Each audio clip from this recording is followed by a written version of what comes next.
مجموعة من اللصوص حاولوا يفتحوا عربية، لكنهم اتصعقوا بالكهرباء من الجهد العالي. بعدها جابوا مطرقة كبيرة وبدأوا يضربوا العربية بقوة، بس جسم العربية فضل سليم زي ما هو. طلعوا أسلحتهم وبدأوا يضربوا نار بشكل عشوائي، وبرضه العربية ما تأثرتش. بس الصوت العالي جذب صاحب العربية جيمس. لما شاف إن عددهم كبير، طلع ريموت كنترول من جيبه وضغط على زر. في لحظة سحابة بيضة تقيلة غطت العربية وخلت اللصوص يحسوا بدوخة ويتلخبطوا.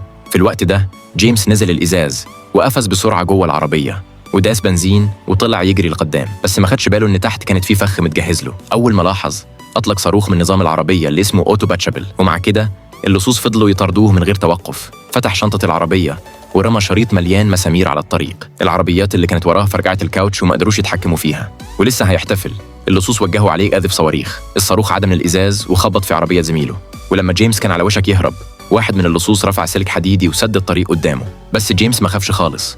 لوجو العربية طلع لفوق بهدوء، وظهر من تحته منشار كهرباء قطع السلك في لحظة وهو ماشي. بعدها مسك جيمس صندوق غامض، خرج بسرعة من العربية واستخبى ورا عمود حجر، وفضل يتحكم في العربية بالريموت موجهها ناحية سطح المبنى. اللصوص من غير ما يشكوا في حاجة كملوا وراه، لكن جيمس خلى العربية تلف فجأة وتخبط في الحيطة. العربية كسرت المبنى ووقعت في المحل اللي تحت.